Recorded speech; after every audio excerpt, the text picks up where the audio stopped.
আমার বউ আমার রাজ্যের রানী, সে আমি সহ আমার সম্পূর্ণ রাজ্যের রাজত্ব করবে। আমার মতো এখানে কম্পেয়ার খাটে না। আর যদি ফিরিয়ে আনা স্বপ্ন দেখা হয়ে থাকে তাহলে সেটা স্বপ্ন পর্যন্তই সীমাবদ্ধ রাখা হোক। আল্লাহ ব্যতীত এই পৃথিবীতে এমন কেউ নেই যে আমার কাছ থেকে আমার ভেলোরাকে কেড়ে নিতে পারবে। আশাদ জামান মাখা ভাতটুকু ফিরিয়ে নিয়ে বললেন। দীপ ভাত মাখাতে মাখাতে বলল, অর্পণা হতাশ, বড্ড হতাশ সে। এসে থেকে শ্বশুর জামাইয়ের নীরব যুদ্ধ দেখতে দেখতে এখন তার বড্ড বিরক্তি লাগছে। রান্না করার সময়ও এক প্রকার ফ্যাসাদে পড়েছিল সে। অর্পণা কিংবা দীপ কেউই পূর্বাচলে খাবার খায়নি, সেটা জানতে পেরে রান্না চাপাতে চেয়েছিলেন আশাদ জামান। অর্পণা এসেছিল পাপ্পাকে টুকটাক সাহায্য করতে। তখন ওর পিছন পিছন দীপও এসেছিল। আসার পর রান্না করা নিয়ে কিছুক্ষণ দুজনের মধ্যে নীরব যুদ্ধ চলল। লাস্ট মোমেন্টে অর্পণার বিপরীতে দীপই আশাদ জামানকে সাহায্য করল। এটা স্বাভাবিক ছিল না। দুজনেই এক প্রকার যুদ্ধ করতে করতে খাসির গোস্ত, ভাত আর ডাল রান্না করেছে। আপাতত এই দুটো ডিশ দিয়েই খাবার খাচ্ছে তাই তিনজন। দীপের কথা মতো ওর হাতেই খাবার খেতে হচ্ছে অর্পণার। সে খেতে খেতে একবার গম্ভীর মুখে খেতে থাকা পাপ্পার দিকে তাকালো। অর্পণার নিজেরও খুব ইচ্ছে করছে পাপ্পার হাতে এক লোকমা খেতে। কতদিন হয়ে গেল পাপ্পার হাতে খায় না সে। তাই আশাদ জামানের তোলা লোকমাটা গ্রহণের আশায় মুখ এগিয়ে দিল অর্পণা। নরম স্বরে বলল, পাপা দাও। মেয়ের পানে তাকিয়ে মুচকি হেসে লোকমা এগিয়ে দিলেন আশাদ জামান। খেতে খেতে দীপের দিকে তাকালো অর্পণা। সে লোক চোখ মুখ শক্ত করে খাবার প্লেটের দিকে তাকিয়ে আছে। নির্ঘাত রাগ করেছে। করলে করুক, উনি রাগ করবে বলে কি অর্পণা তার পাপ্পার থেকে একটা লোকমা ভাতও খেতে পারবে না? দীপকে এভাবে শক্ত হয়ে বসে থাকতে দেখে অর্পণা ওর হাতের ভাঁজে হাত ঢুকিয়ে ফিসফিস করে বলল, একটাই তো খেয়েছি, আর খাবো না দিন। দীপ চোখ মুখ শক্ত রেখেই লোকমা এগিয়ে দিল। মেয়ের প্রতি দীপের কেয়ার দেখে পুলকিত হলেন আশাদ জামান। ছেলেটা তবে খারাপ নয়, সব সময় মুখটাকে অন্ধকার আর কঠিন করে রাখলেও মেয়েটার প্রতি বড্ড সচেতন।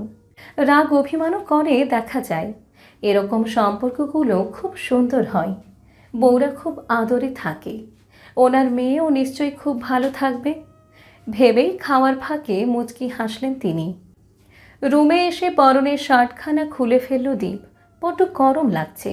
যদিও বাহিরে ঝড় বাদলা, তবে দরজা জানালা বন্ধ থাকার ফলে ভিতরে বাতাস প্রবেশ করতে পারছে না।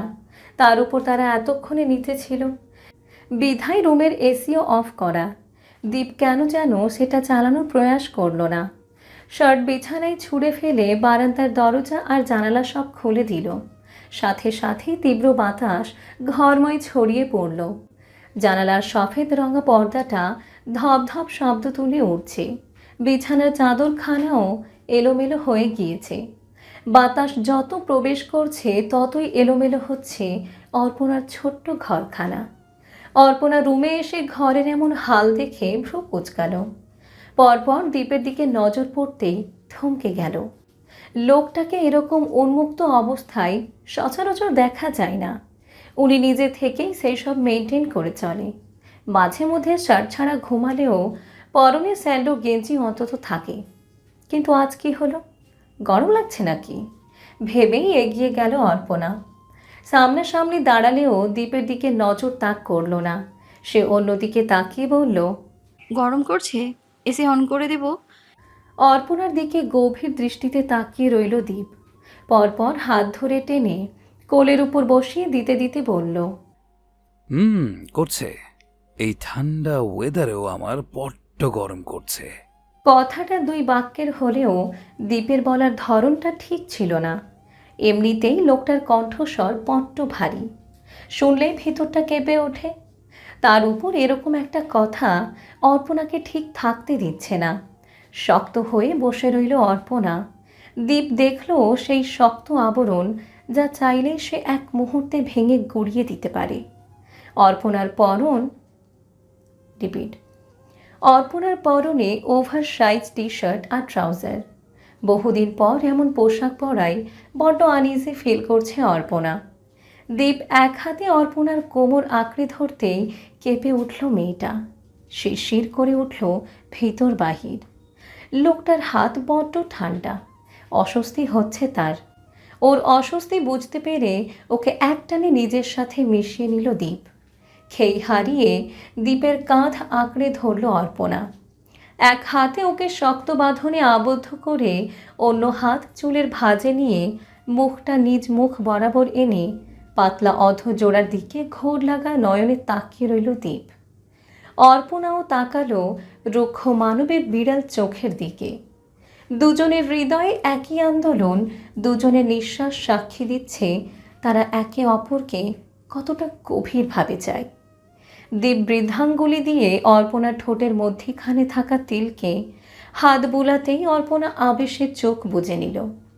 দীপ সেই বন্ধ চোখে তাকিয়ে প্রয়োজন মতো লাইন চেঞ্জ করে ডিপ ভয়েসে গাইল।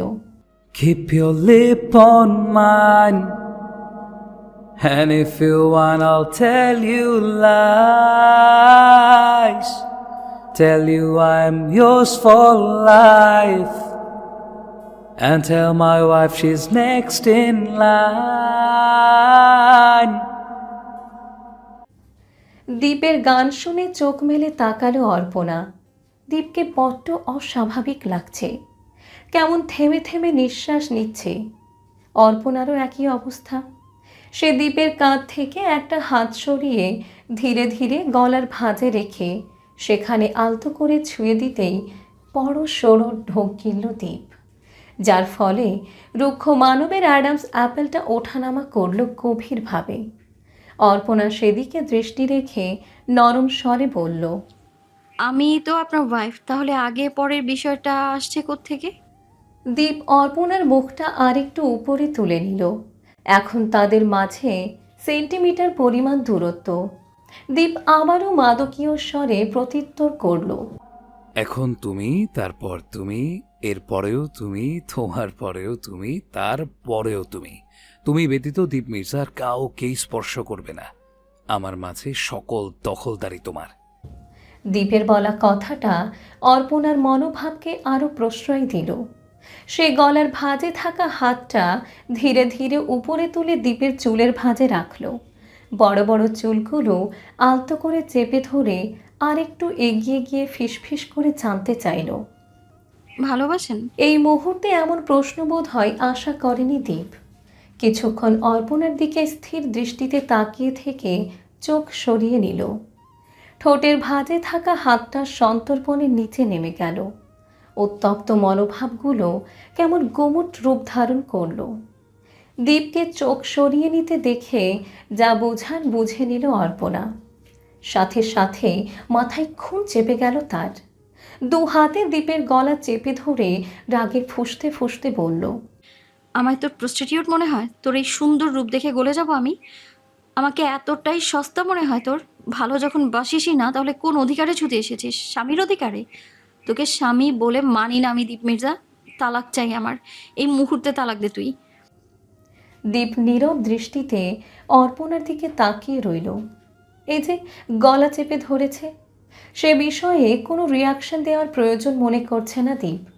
ওকে বিন্দু মাত্র নড়াচড়া না করতে দেখে আরও শক্ত করে চেপে ধরল অর্পণা। এতেও ফলাফল পেল না। দীপ দম আটকে ওর দিকেই তাকিয়ে আছে। বুক ওঠানামা করছে না, নাক মুখ দিয়েও শ্বাস প্রশ্বাস চলাচল করছে না।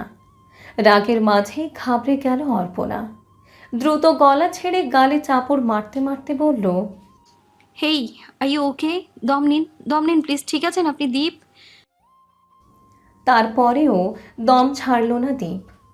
অর্পণার ভেতরটা মোচড় দিয়ে উঠল। লোকটা তো এমনি অসুস্থ, সে কি খুব জোরে আঘাত করে ফেলল? নিজের শক্ত আবরণ ছেড়ে ফুঁপিয়ে উঠল অর্পণা। দীপের বুকে ধাক্কা দিতে দিতে বলল, দম নিন না, মেরে ফেলবেন আমায়। কি শুরু করেছেন এসব দীপ? এই দীপ, কোন পাপে শাস্তি দিচ্ছেন বলুন তো? বলতে বলতে শক্ত করে আঁকড়ে ধরল দীপের প্রশস্ত বুক। সেখানে মাথা ঠেকিয়ে শব্দ করে ফুঁপিয়ে উঠল। ওকে এমন করতে দেখে ধীরে ধীরে দম ছাড়ল দীপ। বুক থেকে অর্পণার মাথাটা তুলে কপালের মাঝখানে চুমু দিল। অর্পণা কাঁদতে কাঁদতে আবার জড়িয়ে ধরল ওকে।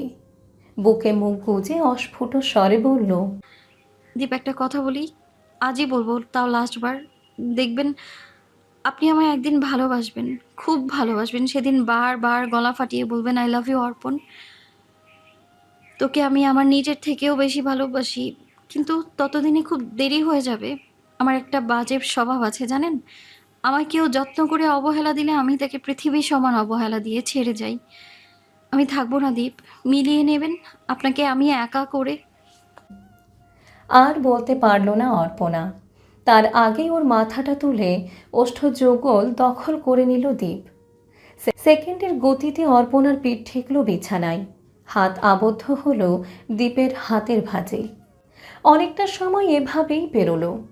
স্বামীর সূক্ষ্ম আদরে মনে নেই অর্পণার, সে পাথরের ন্যায় পড়ে রইল। অর্পণাকে শক্ত হয়ে পড়ে থাকতে দেখে ওকে ছাড় দিল দীপ।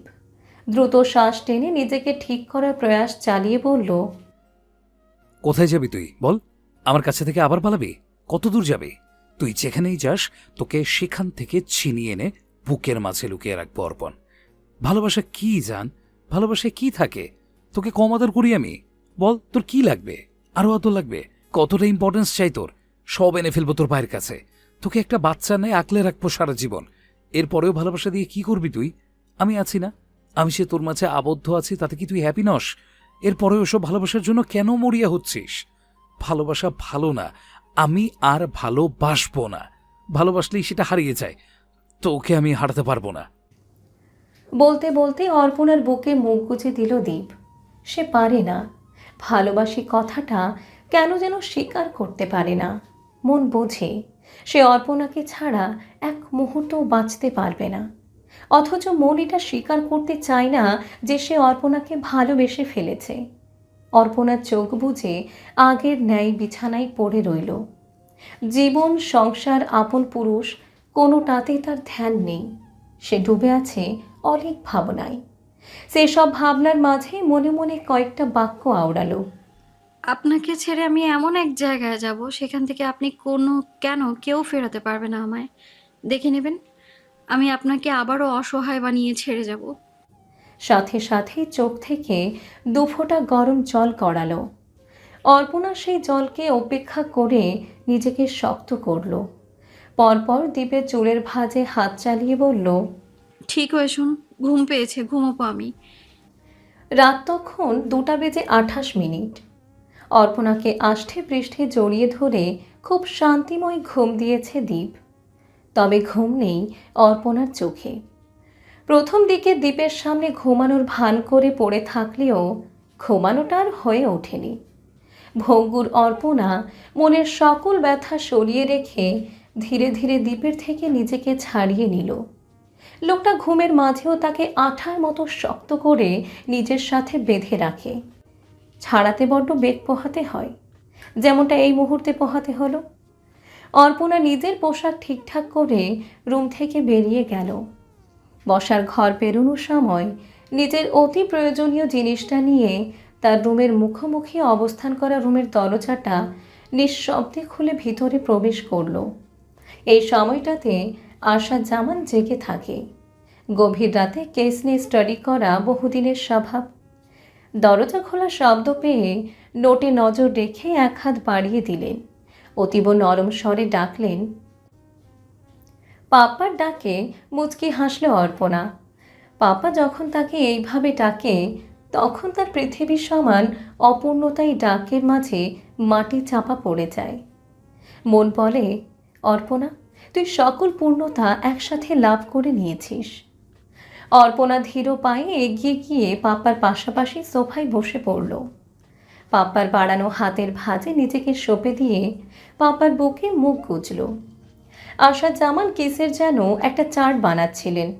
নিশ্চয়ই কোনো কেসের ডকুমেন্ট হবে। অর্পণা সেসব বোঝে না। আশা জামান এক হাতে চার্ট বানাতে বানাতে অন্য হাতে মেয়ের মাথায় হাত বুলিয়ে দিয়ে বললেন, আজ বহুদিন পর তোমায় পেলাম মা। তোমার ছাড়া বাড়িটা পুরা ফাঁকা পড়ে থাকে। তুমি নেই তাই আদিটাও আসে না। আগে তো সারাদিন এখানেই পড়ে থাকতো।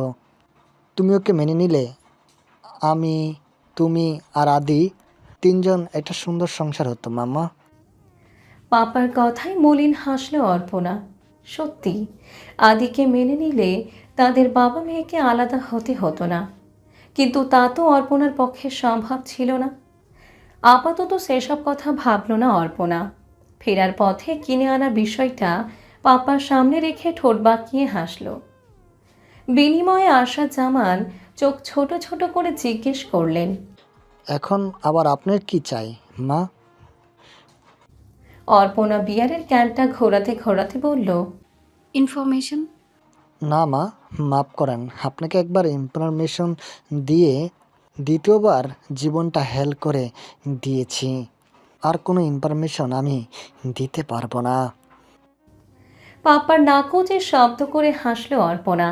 পরপর পাপ্পার বুক থেকে মাথা তুলে কাঁধে হাত রেখে বলল, বাড়ি না, তোমার ফ্রেন্ড এমনি এমনি ইনফরমেশন চায় না, তার বিনিময়ে অপশন হিসেবে অবশ্যই কিছু একটা রাখে। এই বিয়ারটা বিডিতে নিউ লঞ্চ হয়েছে, ফ্লোয়ার্স ডার্ক লর্ডে করা 18,460 টাকা দিয়ে কিনেছি। বিনিময়ে দুটো ইনফরমেশন দিতে হবে, পারবে না? So bad. অর্পণার কথায় সামান্য হাসলেন আশাদ জামান। ছোটবেলায় অর্পণা অসুস্থ হওয়ার পর থেকে কখনো ওর সামনে এসব খাননি তিনি। যতবার খেয়েছেন ততবার আড়ালে খেয়েছেন, যেন মেয়েটার কষ্ট না হয়। অর্পণা এটাই বিশ্বাস করে যে তার পাপ্পা এখন আর ওসব খায় না, তাই প্রতিবার কিছু চাওয়ার হলে বিয়ার নিয়ে আসে। আশাদ জামানও সেটা নিয়ে মেয়ের মন রক্ষা করে। মেয়েকে বোঝান সেই অনুমতি না দিলে তিনি কখনোই এসব ছুঁয়েও দেখেন না। প্রতিবারের ন্যায় মেয়ের হাত থেকে বিয়ারটা নিয়ে গম্ভীর কণ্ঠে বললেন, বলো, কি জানতে চাও? অর্পণা রাত্রির বিষয়ে সম্পূর্ণটা খুলে বলল। সবটা শোনার পর বড্ড ব্যথিত হলেন আশাদ জামান। মেয়েকে কথা দিলেন রাতে মায়ের অতীত সম্পর্কে সব ইনফরমেশন কালেক্ট করে অর্পণাকে জানাবেন। পাপ্পার কথাই পুলকিত হলো অর্পণা। সহসে পাপ্পার কোলে মাথা রেখে সোফায় শুয়ে পড়ল। আশা জামান মেয়ের চুলে হাত বুলিয়ে বললেন, এবার নিজের সম্পর্কে বলো মা, কেমন যাচ্ছে দিনকাল? মনটা ভালো আছে তো? অর্পণা ঠোঁট বাঁকিয়ে হাসল। কতদিন পর কেউ তার মনের খোঁজ নিল। হাসার মাঝে অর্পণার চোখ জোড়া জ্বালা করে উঠল। চোখের পানি লুকাতে বাবার পেটে মুখ লুকালো। আশা জামান মেয়েকে শক্ত হওয়ার জন্য সময় দিলেন, কিন্তু মেয়েটা নিজেকে শক্ত করতে পারল না।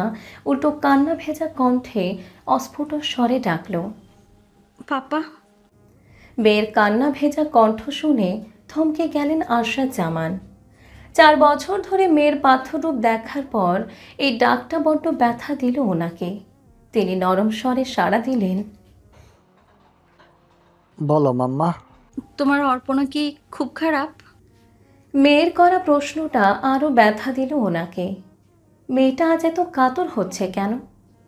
আশাদ জামান ঢোক গিলে নিজেকে স্বাভাবিক করে বললেন, আমার অল্পনা বেস্ট, সবার সেরা সেই। আমার মেয়ের সাথে তুলনার শব্দটাকেও তুলনা করা যায় না মা। অর্পণা তাচ্ছিল্য হেসে বলল, তাহলে আদি কেন তোমার অর্পণাকে ভালোবাসলো না? সে কেন সিঙ্গার পৃথা জামানকে ভালোবাসলো? আমায় একটু ভালোবাসতো, আমাকে বাসতো, আমার জন্যই ফিরে আসতো। সবার সামনে অপমান করেছে, আমি মলেস্ট হয়েছি, সব ভুলে যেতাম। ও শুধু অর্পণার জন্য আসতো, যাকে সে পায়ের তলায় পিষে গিয়েছিল, তাকে কুড়িয়ে নিতে চাইতো। আমি সব ভুল ক্ষমা করে ওর জীবনে ফুল হয়ে যেতাম। ও এসেছিল পৃথার কাছে পাপা। ইমাজিন করতে পারছো আদ্রিয়ান পৃথাকে কতটা ভালোবেসেছে? সে পৃথাকে এতটাই ভালোবেসেছে যে সেই ভালোবাসার তোপে সে ভুলেই গিয়েছে এই অর্পণটা তার সবচেয়ে অপছন্দের ব্যক্তি ছিল। কতটা ভালোবাসা থাকলে অপছন্দের ব্যক্তিটিকেও ভালোবাসি বলা যায়? উফ, ভাবলেই পৃথাকে আমার বড্ড হিংসা হয় জানো। খুব খুব খুব হিংসা হয়। মেয়ের মুখে অবজ্ঞা থাকলেও ভেতরকার কষ্টটা বুঝতে পারলেন তিনি। মেয়েকে শক্ত করতে বললেন, সবাই রত্নের কদর করতে জানে না মাম্মা। হিরে আর পাথরের রং কিন্তু একই। আলোতে গেলে দুটাই জন্মেল করে, তবে হিরে কিন্তু হিরে হয় আর পাথর কিন্তু পাথরে। কিন্তু হিরে হয় পাথর কিন্তু পাথরে থেকে যায়। তোমাকে কেউ মূল্য দিতে পারলো না বলে তুমি মূল্যহীন নয়। যে দিতে পারলো না সে মূলত রত্ন চিনতে পারে না। অর্পণা এবার শব্দ করে হাসল, মুখ তুলে পাপার দিকে তাকিয়ে বলল, তাহলে দীপ মির্জা কেন অর্পণাকে ভালোবাসলো না? সে কেন শুধু তার বউয়ের দায়িত্ব নিল? বিয়ে করেছে বলে সেই অধিকারে করুণা দেখাচ্ছে কেন? সেও কি তবে রত্নের কদর করতে পারেনি? নাকি রত্নের মাঝেই কোনো ভেজাল আছে? অর্পণার বেলায় সবাই এত অবুঝ কেন পাপা? আমাকে একটুও বোঝা যায় না। আশা জামানের ভয় হচ্ছে। মেয়েটা বড্ড ভারী ভারী প্রশ্ন করে। একজন সাধারণ মানুষ যে বিষয়টাকে স্বাভাবিকভাবে নেয়, অর্পণা সেটাকে খুঁটিয়ে খুঁটিয়ে পর্যবেক্ষণ করে। এত ভারী ভারী প্রশ্নের উত্তর দিতে গিয়ে হিমশিম খান তিনি। তাই কিছুটা সহজভাবেই বললেন, দীপ ছেলেটা খারাপ নয়, তোমাকে ভালোই কেয়ার করে। একটু সময় দাও, ঠিক ভালোবাসবে।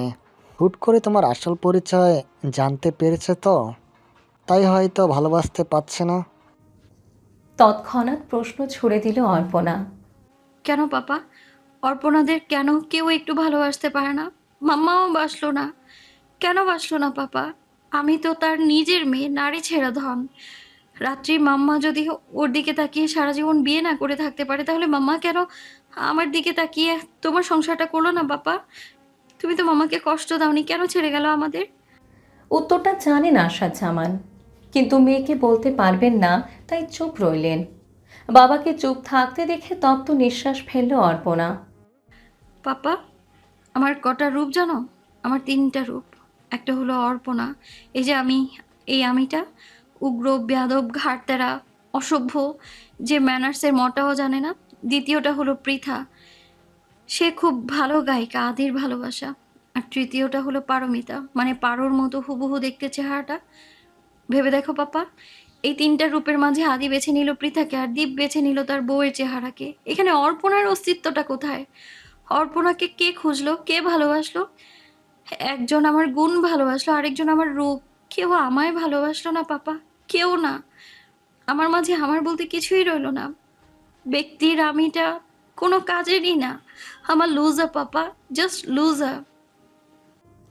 বলতে বলতে শব্দ করে ফুঁপিয়ে উঠল অর্পণা। বহু কষ্টে নিজেকে সামলে রাখার প্রয়াস করেও পারল না। পাপ্পার পেটে মুখ গুজে শার্টটা আঁকড়ে ধরে ফোপাতে ফোপাতে বলল, পাপা, ও আমায় ভালোবাসলো না পাপা, ও ভালোবাসলো না। ও আমায় বরাবর রিজেক্ট করে দিল। যতবার ওর কাছে ভালোবাসার আবদার জানালাম, ও চোখ সরিয়ে নিল। আমি আমি খুব খারাপ, খুব অভদ্র। কখনো কোনোদিন নিজের স্বভাব নিয়ে আফসোস হয়নি জানো?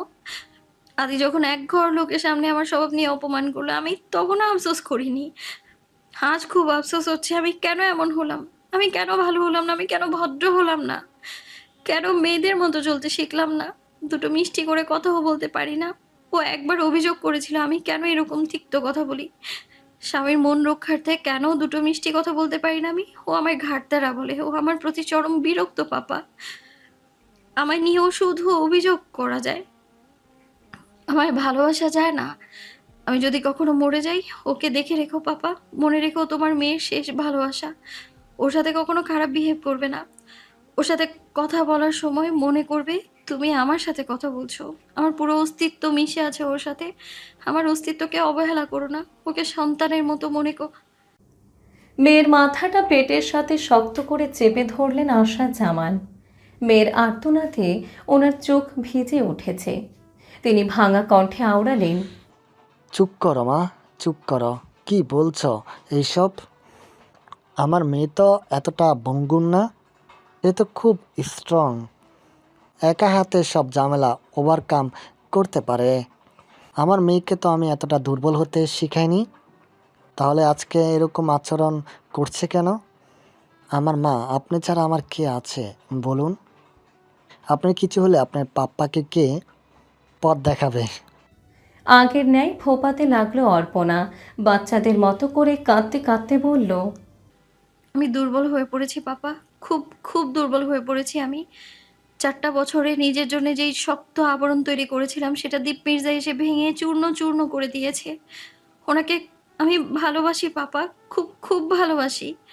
তোমার মেয়ে আবারও ভালোবেসেছে, তারপর ঠকে গিয়েছে, আবার বারবার রিজেক্ট হয়েছে। আমি আর কখনো ওর কাছে ভালোবাসা চাইবো না পাপা। ওকে মুক্তি দিলাম আমি।